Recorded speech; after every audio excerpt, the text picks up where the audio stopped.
Assalamualaikum dear students, this is International Islamic University, Islamabad School, Sahiwal Campus, online lectures, Grade 4 Science, Lecture number 1, Unit number 9, Lesson number 1, Force and Motion. Students, bring your science book, open it and write date and day properly. Listen to your teacher attentively and mark all the important points said by the teacher on your book. Tasks. Dear students, we will discuss following tasks in this lecture. So first we will discuss about when objects moves, moving objects, an object's position, position of moving object, how fast objects move, and constant speed, variable speed. So first we will discuss about when objects move. यानी objects जब move करते हैं तो उनमें क्या क्या properties हैं जो देखी जा सकती हैं उनकी position के लिहाज से, उनकी motion के लिहाज से. So first we will define position. Position is an object's location or where something is. यानी कोई ऑब्जेक्ट कहाँ मौजूद है या वो कहाँ पड़ा हुआ है, उसकी लोकेशन क्या है, उसकी जगह क्या है, वो किस जगह मौजूद है, इसको हम पोजीशन कहते हैं. यानी किसी ऑब्जेक्ट का किसी सर्टेन जगह पर पाया जाना उसकी पोजीशन होता है. For example, the boys position is on ladder in this picture. If you have a look at this picture at the page number 101, तो आपको यहाँ पर पिक्चर में एक बॉय नज़र आ रहा है जो कि लैडर पर खड़ा है. तो अब बॉय की position is on ladder in this picture. Now we will discuss motion. Motion is a change in position of an object. किसी भी ऑब्जेक्ट की पोजीशन में जो चेंज होता है, किसी भी ऑब्जेक्ट की जगह में जो चेंज होता है उसे हम मोशन कहते हैं. यानी एक ऑब्जेक्ट अगर एक जगह पर पड़ा हुआ है और उसके बाद वो वहाँ से मूव कर जाता है तो हम ये कहते हैं कि इसकी पोजीशन चेंज हुई है एंड इट अटेन्स मोशन, यानी वो मोशन की हालत में है. अब यहाँ पर आपको 2 पिक्चर्स दिखाई गई हैं that describe rest and motion. Rest का मतलब है जहाँ पर जिस पोजीशन पर कोई चीज़ पड़ी है वो वहीं पर मौजूद रहे, वहाँ से हिले ना. अब यहाँ पर आपको एक फुटबॉल नज़र आ रहा है जो कि अपनी ही प्रॉपर जगह पर मौजूद है और स्टिल वहीं पर मौजूद है, इसे हम रेस्ट कहते हैं. लेकिन साथ ही आपको सेकेंड पिक्चर में एक साइकिलिस्ट नज़र आ रहा है जो कि साइकिल चला रहा है. अब इसकी पोजीशन कंटिन्यूसली चेंज हो रही है तो इसे हम कहते हैं the object in motion.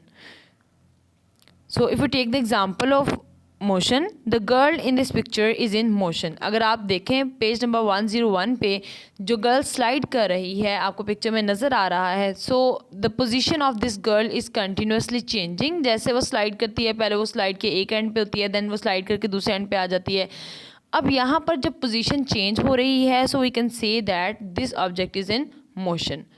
So now we will read paragraph about when objects move.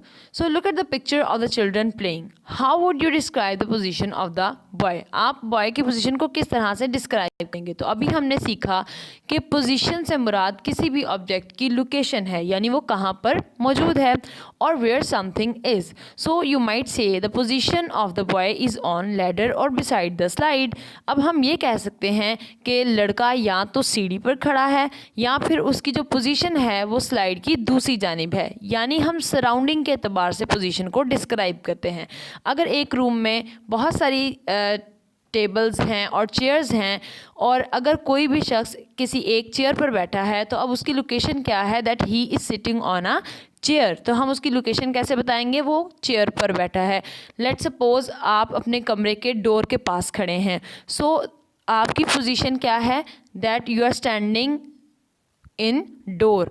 या फिर ये भी हो सकता है कि आपकी जो बुक्स हैं वो टेबल पर पड़ी हैं तो टेबल की पोजीशन क्या होगी, बुक्स की पोजीशन क्या होगी, that your books are placed on a table. तो अब यहाँ पर हम हर ऑब्जेक्ट के एतबार से उसकी पोजीशन को डिस्कस करते हैं.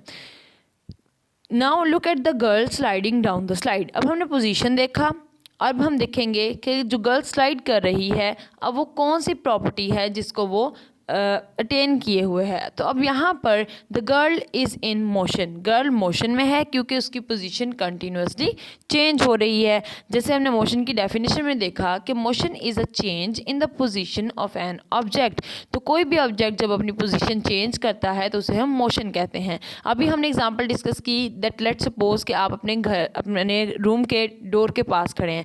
अगर आप डोर से रूम के अंदर चले जाते हैं and you move in your room, तो अब यहाँ पर आपकी पोजीशन चेंज हो रही है। आप पहले दरवाजे के पास खड़े थे, उसके बाद आप रूम के अंदर चले गए हैं, तो यहाँ पर आपकी पोजीशन में चेंज आया है। So now you are in motion, क्योंकि आपकी पोजीशन चेंज हो रही है इसलिए हम कहेंगे कि आप मोशन की हालत में हैं। So motion describe the girl's movement from the top of the slide toward the bottom. अब girl top of the slide से बॉटम ऑफ द स्लाइड तक मूव कर रही है। उसने स्लाइड किया, पहले वो टॉप पे थी फिर वो बॉटम में आई। तो अब यहाँ पर हमने क्या देखा, पोजीशन चेंज देखा, और इसको हम डिस्क्राइब करते हैं एज मोशन। नेक्स्ट हम डिस्कस करेंगे एन ऑब्जेक्ट्स पोजीशन। किसी ऑब्जेक्ट की पोजीशन क्या है, जैसे हमने अभी डिस्कस किया पहले वाले टॉपिक में दैट व्हेन ऑब्जेक्ट्स मूव, उसमें भी हमने पोजीशन को डेफिनेशन और उसकी एग्जांपल्स देखी। अब हम इसको थोड़ा और क्लियरली डिस्कस करते हैं। The position of an object often depend on how a person looks as it. अब पोजीशन हमने एक तो ये देखा कि कोई चीज़ कहाँ पड़ी है, एक इस एतबार से पोजीशन होती है, एंड सेकेंडली देखने वाला शख्स उसको किस तरह से देखता है उसके एतबार से भी वो पोजीशन डिस्क्राइब हो सकती है। यानी कि आप किसी भी ऑब्जेक्ट को किस तरह से देख रहे हैं, आपका देखने का एंगल किस तरफ से है, तो वो इस ऑब्जेक्ट की पोजीशन को डिस्क्राइब करेगा। Suppose you wanted to tell a friend about a car in the picture. अगर आप पेज नंबर 101 पे देखें, आपके पास एक पिक्चर है, उसमें बहुत सारी कार हैं। अब इतने कार्स में से आपने किसी एक कार को प्रोमिनेंट करना है, किसी एक कार के बारे में अपने फ्रेंड को बताना है। सो अब यहाँ पर आप बाकी कार्स के एतबार से उसकी पोजीशन को जज करेंगे। तो यहाँ पर हम पोजीशन जो है उसको डिटरमाइन करते हैं as compare to its surrounding, यानी उसके इर्द गिर्द क्या चीज़ मौजूद है, या फिर आप उसको किस तरह से देख रहे हैं, आपको कौन से ऑब्जेक्ट की पोजीशन बतानी है और आपने उसको बताना किस एतबार से है। आपने आया कि उसको सड़क पर मौजूद चीज़ों के एतबार से बताना है या उसके अलॉन्ग जो कार्स मूव कर रही हैं उनके एतबार से बताना है। So how would you describe its position?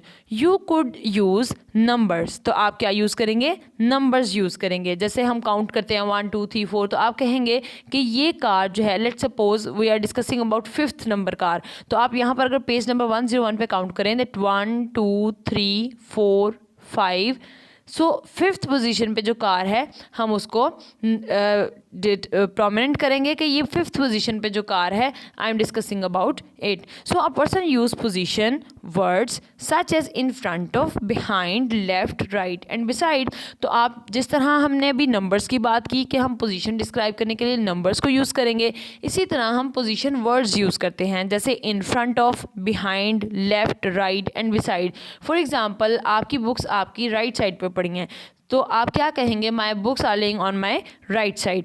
और अगर आपने किसी भी ऑब्जेक्ट की पोजीशन डिस्क्राइब करनी है जो कि किसी दूसरे ऑब्जेक्ट के पीछे है, तो अगर आपने फॉर एग्जांपल आपने टेबल और चेयर की पोजीशन, आपने चेयर की पोजीशन डिस्क्राइब करनी है, तो आप कहेंगे chair is behind the table, अगर वो उसके पीछे मौजूद है। या फिर अगर लेट्स सपोज कि कोई चीज़ सामने पड़ी है, तो उसके लिए हम पोजीशन वर्ड यूज़ करेंगे इन फ्रंट ऑफ दिस, और वो किसी भी ऑब्जेक्ट के एतबार से हम डिस्क्राइब कर सकते हैं। तो यहाँ पर हम या तो नंबर्स यूज़ करेंगे या फिर हम पोजीशन वर्ड्स यूज़ करेंगे।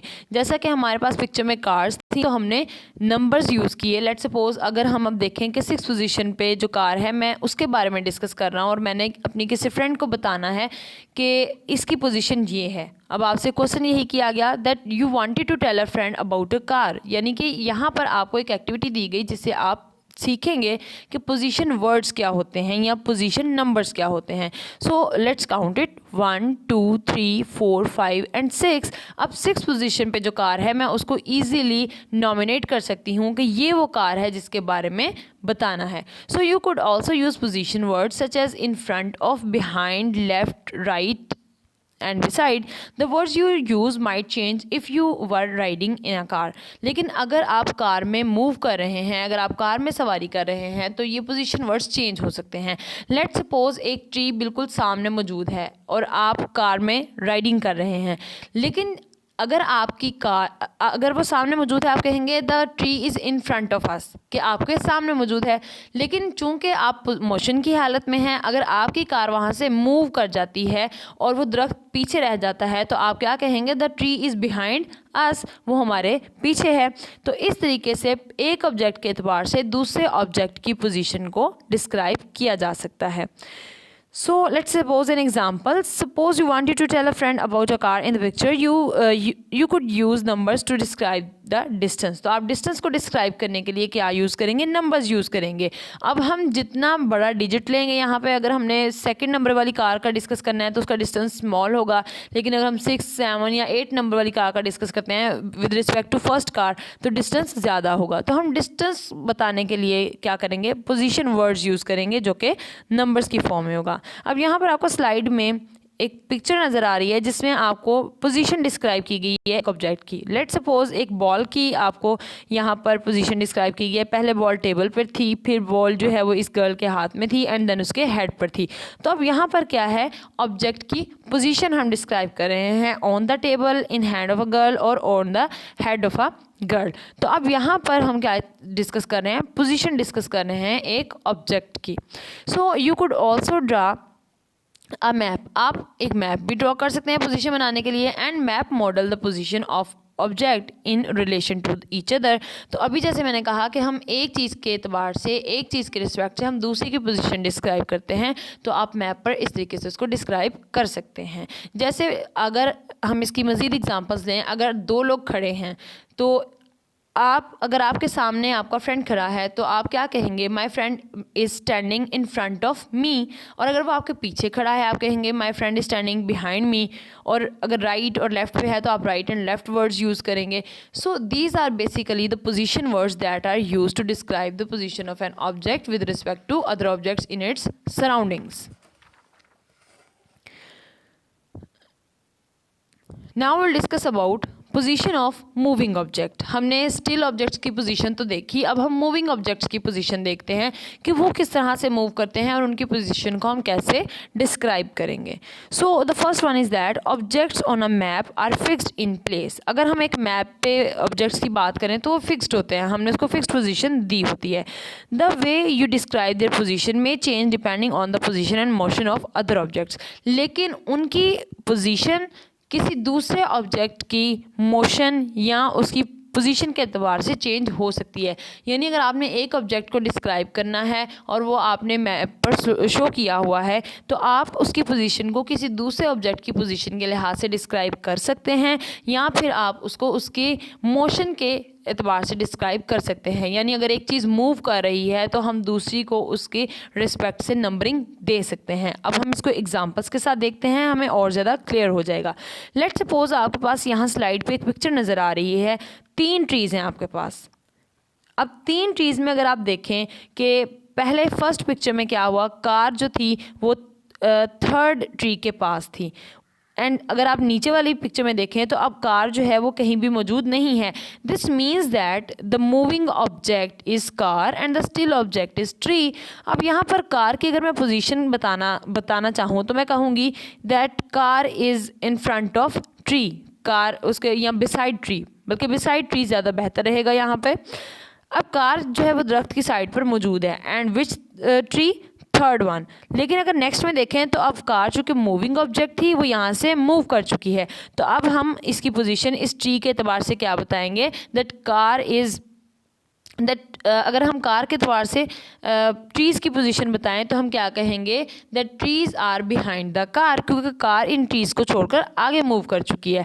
तो अब कार को देखते हुए अगर हम ट्रीज़ की पोजीशन को बताना शुरू करें तो हम ये कहेंगे that trees are behind the car. और अगर इसी तरह जैसे मैंने पहले डिस्कस किया कि अगर ट्रीज़ सामने हो और कार इनसे पीछे हो तो trees are in front of car. So हम इस तरह से मूविंग ऑब्जेक्ट्स की पोजीशन को डिस्कस कर सकते हैं। So let's have a look at page number 102। Objects on a map are fixed in shape and how do you describe the position of a moving object. तो आप किस तरीके से इसको डिस्क्राइब करेंगे? सो आप डिस्क्राइब करने के लिए अगर हम देखें the cars and the boat in this picture, अगर आपके पास आप पेज नंबर 102 पे देखें, कार्स भी हैं पिक्चर में और बोट भी है। So both these objects in the picture are in motion, दोनों मूव कर रहे हैं, दोनों की पोजीशन चेंज हो रही है, इसलिए हम इनको कहेंगे कि ये मोशन में है। And the way you describe their position में change depending on the position and motion of these objects. अब अगर ये स्टिल ऑब्जेक्ट्स होते तो हम इसको किसी भी क्लोज ऑब्जेक्ट के लिहाज से इसको हम पोजीशन दे सकते थे, लेकिन चूंकि ये मुसलसल मूव कर रहे हैं तो हमारा जो पोजीशन डिस्क्रिप्शन है वो भी चेंज होती रहेगी इनकी पोजीशन के लिहाज से। यानी ये सड़क पर किस जगह मौजूद हैं, इनके सराउंडिंग में कौन से ऑब्जेक्ट्स हैं, हम उनके एतबार से इनकी पोजीशन को डिस्क्राइब करेंगे। अगर एक बोट पानी में है तो वो पानी में किस जगह पर है, क्या वो बिल्कुल किनारे के नज़दीक है, वो दरमियान में है, या किस पोजीशन पर है। चूँकि ये कंटिन्यूसली मूव कर रहे हैं इसलिए हमारा जो पोजीशन डिस्कस करना है, हम जो पोजीशन डिस्क्राइब करेंगे वो भी कंटिन्यूसली चेंज होती जाएगी। अब ऐसा नहीं है कि हमने ये कह दिया कि जो कार है वो इन बिटवीन द रोड खड़ी है, अगर वो स्टिल मौजूद है वहाँ पर तो उसकी position in between the road ही रहेगी।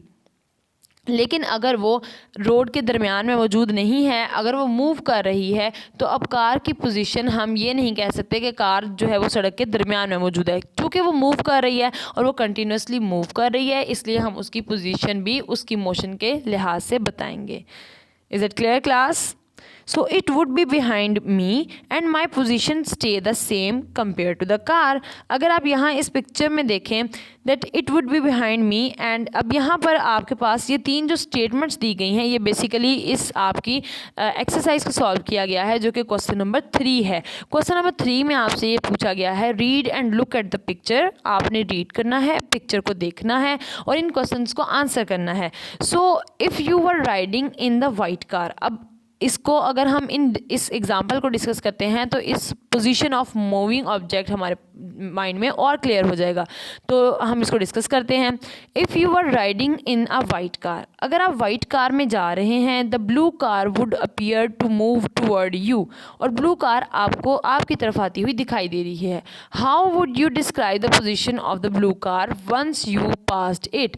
अगर आप उस ब्लू कार को पास करके आगे चले जाते हैं तो आप उसकी पोजीशन को कैसे डिस्क्राइब करेंगे। अब उन्होंने सिंपल यहाँ पर कहा कि आप वाइट कार में जा रहे हैं, यहाँ पर पिक्चर में नज़र आ रहा है ब्लू कार जो है वो आपकी तरफ आ रही है, और अगर आप ब्लू कार आपकी तरफ आ रही है और आप ब्लू कार को छोड़कर आगे जा चुके हैं, यानी आप उससे आगे गुजर चुके हैं, तो ब्लू कार को आप कैसे डिस्क्राइब करेंगे।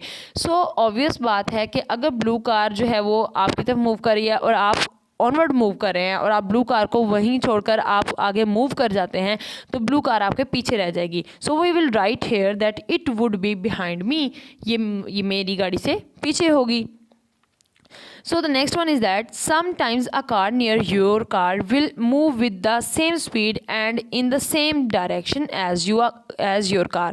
अब कई बाज़ औक़ात ऐसा होता है कि आप जिस कार में मूव कर रहे होते हैं आपके साथ वाली कार भी उसी स्पीड में मूव कर रही होती है, यानी दोनों कार्स की स्पीड भी सेम होती है और दोनों की डायरेक्शन ऑफ मोशन भी सेम होती है। So what happens to your position compare to the car. अब आपकी पोजीशन क्या होगी। अब सिंपल सी बात है, आपकी जो पोजीशन है my position stay the same compare to the car, आपकी पोजीशन दूसरी कार के लिहाज से बिल्कुल सेम होगी क्योंकि दोनों कार सेम स्पीड पर जा रही हैं, कोई आगे नहीं है, कोई गाड़ी पीछे नहीं है, स्पीड सेम है दोनों की, दोनों डायरेक्शन सेम में जा रहे हैं। ऐसा नहीं है कि एक ऑनवर्ड मूव कर रहा है एक बैकवर्ड मूव कर रहा है, बल्कि दोनों सेम पोजीशन में जा रही हैं। तो यहाँ पर दोनों की जो पोजीशन है वो कंपेरेबल है, यानी कि my position stay the same as compare to the car. तो अब यहाँ पर आप क्या डिस्क्राइब करेंगे कि मेरी पोजीशन दूसरी कार की पोजीशन के लिहाज से बिल्कुल सेम है। So the third one is that how would the position of a boat compare to the white car changes as the white car moves along the road. तो अब यहाँ पर क्या डिस्क्राइब करना है आपने कि आप पोजीशन ऑफ बोट को किस तरह से कंपेयर करेंगे। जो कि वाइट कलर की बोट नज़र आ रही है उसको आप वाइट कलर्ड कार के साथ किस तरह से कंपेयर करेंगे as the white car moves along the road, जब वाइट कार मूव कर रही है यानी वो पोजीशन में नहीं है। So first the boat will be in front of the car. तो अब बोट क्या होगी, इन फ्रंट ऑफ कार होगी, क्योंकि यहाँ पे क्या लिखा हुआ है कि how would the position of boat compare to the white car changes. अब ये कैसे चेंज होगी, as the white car moves along the road. तो अब यहाँ पर क्या लिखेंगे, first the boat will be in front of car and then आप क्या राइट करेंगे, it will behind the car. क्योंकि कार आगे मूव कर चुकी है तो फिर बोट कार से पीछे रह जाएगी, पहले वो कार से आगे होगी और उसके बाद वो कार से पीछे होगी। Now will discuss about how fast objects move. अब हम ये देखेंगे ऑब्जेक्ट कितना फास्ट मूव करते हैं, यानी उनकी स्पीड को डिस्कस करेंगे हम। How can you describe how fast object move. आप ये कैसे डिस्क्राइब कर सकते हैं कि कोई ऑब्जेक्ट कितना फास्ट मूव कर सकता है। सो इसके लिए हमें स्पीड का पता होना चाहिए, तो हम पहले स्पीड को डिफाइन करेंगे। Speed is the rate at which और how fast an object changes its position. अब स्पीड यहाँ पर क्या है, वो रेट है जिस पर कोई ऑब्जेक्ट फास्टली मूव करता है या अपनी पोजीशन को चेंज करता है।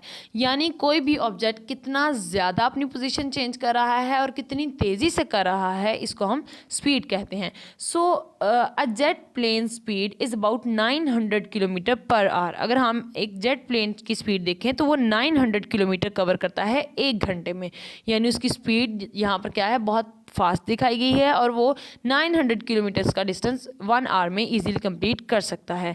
एंड अगर हम ये देखें यहाँ पर that your speed on a bike might be 15 kilometre per our, लेकिन आपकी जो स्पीड है बाइक पर वो 15 किलोमीटर पर आवर हो सकती है, यानी आप 1 घंटे में सिर्फ 15 किलोमीटर जो है वो डिस्टेंस कवर करेंगे। तो अब यहाँ पर दोनों स्पीड्स अगर हम देखें, एक 900 किलोमीटर है 1 घंटे में और एक 15 किलोमीटर है 1 घंटे में। So this is basically how we will describe that how fast objects moves. हम उनकी स्पीड के लिहाज से हम उनकी स्पीड को डिफाइन करते हुए बताएंगे कि कोई ऑब्जेक्ट कितनी स्पीड में मूव कर रहा है। And the jet plane changes position faster than the bike. अब अगर हम देखें कि वो 900 किलोमीटर 1 घंटे में तय कर रहा है, तो इसका मतलब है कि जेट प्लेन की स्पीड ज़्यादा तेज़ है as compare to bike, so its speed is greater. तो हम ये कहेंगे कि चूँकि वो कम वक्त में ज़्यादा डिस्टेंस कवर कर रहा है और उतने ही वक्त में बाइक कम डिस्टेंस कवर कर रही है, तो दोनों में से कार की जेट प्लेन की स्पीड ज़्यादा होगी। So now will discuss about constant speed. Constant speed का मतलब है एक सेम स्पीड होना। Some time objects move at constant speed. बाज़ औक़ात ऐसा होता है ऑब्जेक्ट्स कांस्टेंट स्पीड पे मूव करते हैं। So a plane that flies steadily at 900 kilometre per hour is moving at a constant speed. अगर आप एक जेट प्लेन को देखें जो कि 900 किलोमीटर पर आवर की स्पीड पर जा रहा है, वो कांस्टेंट स्पीड से मूव करता है। The plane does not change how fast it moves. अब यहाँ पर प्लेन अपनी स्पीड को बिल्कुल भी चेंज नहीं करेगा। वो जब भी फ्लाई करेगा तो वो 900 किलोमीटर कवर करेगा 1 घंटे में। अब वो अपनी स्पीड को बिल्कुल भी चेंज नहीं करेगा, ना उससे कम करेगा ना ज़्यादा करेगा। तो ऐसे ऑब्जेक्ट्स जो अपनी स्पीड को ना कम करते हैं ना ज़्यादा करते हैं, बल्कि उसी सेम स्पीड पर चलते रहते हैं, इसको हम कांस्टेंट स्पीड कहते हैं। The next one is variable speed. Some objects move at variable speed. Variable मतलब बदलने वाली, तब्दील होने वाली बार बार। It changes speed as it move. तो ऐसे ऑब्जेक्ट्स जैसे मूव करते हैं ये बार बार अपनी पोजीशन को चेंज करते हैं। सो एग्जांपल यहाँ पर पेज नंबर 103 पे दिखाई गई है। एक रोलर कोस्टर है। Would not be fun if it moved at a constant speed. अब ये जो झूला यहाँ पे नज़र आ रहा है आपको, अगर ये बिल्कुल कांस्टेंट स्पीड पर चलता रहे तो इसमें कोई थ्रिल नहीं है, इसमें फ़न नहीं है। लेकिन अगर इसकी स्पीड वेरिएबल है, पहले कभी ये स्लो हो रहा है कभी ये फास्ट हो रहा है, तो इसमें ये ज़्यादा इंजॉयबल है। So the thrill of this ride comes from slowly climbing up. ये बहुत आहिस्तगी से ऊपर चढ़ता है and then quickly moving down, और फिर बहुत तेज़ी से नीचे की तरफ मूव करता है स्टीप ट्रैक। अब वो ट्रैक के ऊपर बहुत तेज़ी से नीचे की तरफ को आएगा। तो अब यहाँ पर ऊपर चढ़ने की स्पीड स्लो और नीचे आने की स्पीड तेज़ है, तो हम ये कहेंगे कि ये वेरिएबल स्पीड है। The roller coaster moves at variable speed and it changes speed as it moves. Okay dear students, ये था हमारा आज का lecture. Now you have some homework. First of all open up your diary, write date, subject and then write down diary. So now you will write that learn all the important points of this lecture and definition with example. जितनी definitions हमने इसमें discuss की हैं, जितने important points हमने discuss किए हैं, आपने उनको लर्न करना है और उनकी एग्जाम्पल्स को लर्न करना है। अब अगर आप इंपॉर्टेंट डेफिनेशंस देखना चाहते हैं तो हर इंपॉर्टेंट डेफिनेशन को यहाँ पर बोल्ड लेटर्स में लिखा गया है और साथ में उसको येलो कलर का उस पर पैच भी ड्रॉ किया गया है, जिसकी मदद से आप इजीली देख सकते हैं कि इस चैप्टर में कौन कौन सी डेफिनेशंस हैं। आपने डेफिनेशंस लर्न करनी है, इंपॉर्टेंट पॉइंट्स लर्न करने हैं और जो क्वेश्चन मैंने आपको करवाया है क्वेश्चन नंबर 3 उसको आपने अगेन रिकॉल करना है। Okay dear students, this is end of the lesson. अल्लाह हाफिज़।